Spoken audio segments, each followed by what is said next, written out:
collaborato anche e soprattutto durante il lockdown, ma poi questa collaborazione è continuata, si sono cementati dei rapporti amministrativi e personali molto, molto importanti.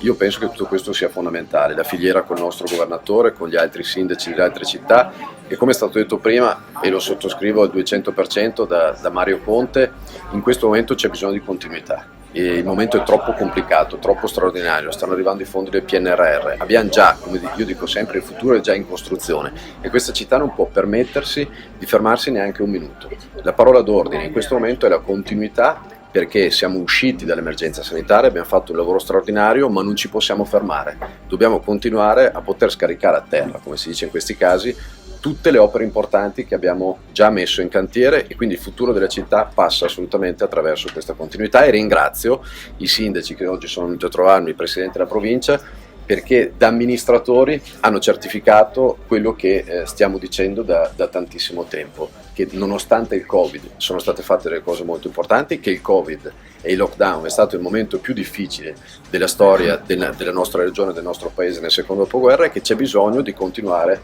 dare continuità a questo percorso già iniziato. Resta assolutamente un obiettivo, perché poi nei numeri Verona lo è praticamente già, siamo la prima comunità del Veneto con 260.000 abitanti,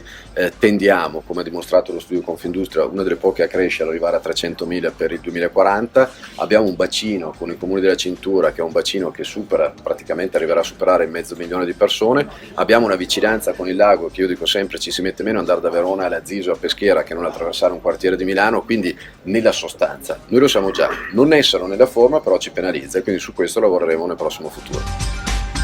Abbiamo imparato proprio da questi 2 anni di pandemia che uniti si è più forti, e soprattutto che le nostre comunità in realtà sono molto simili nelle esigenze. Il dialogo tra sindaci ha generato sempre buone pratiche amministrative, rafforzando il modello veneto tanto voluto e creato dal presidente Zaia, e quindi io credo che l'idea di andare sulla sovracomunalità, sulla condivisione degli obiettivi e soprattutto concentrarsi su quelle che sono le esigenze delle comunità indipendentemente dal comune di appartenenza possa essere un punto di forza. Io sono qui a sostenere Federico Sboarina proprio perché con lui è cominciato un percorso che vede protagonista la comunità veronese con la comunità trevigiana, con l'amico Lucco che rappresenta la comunità vicentina, con Brugnaro che rappresenta la comunità veneziana. Si parla di comunità, si parla di esigenze delle persone e non si parla più di confini territoriali. Vi posso garantire che qualsiasi amministratore d'Italia, del mondo, ha avuto difficoltà a gestire le proprie comunità, e questo nell'ordinario. Nonostante questo siamo riusciti, per esempio Vicenza Verona, a fare una fusione importante tra 2 grandi aziende che hanno dato un record di utili rispetto anche agli anni passati,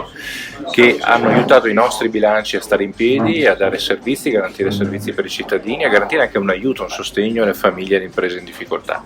E quindi nonostante il Covid siamo riusciti ad amministrare. Poi devo dire che anche la gestione stessa del Covid è stata esemplare, abbiamo avuto un riconoscimento dai cittadini del lavoro svolto, delle notti insonne, delle difficoltà passate tutti i giorni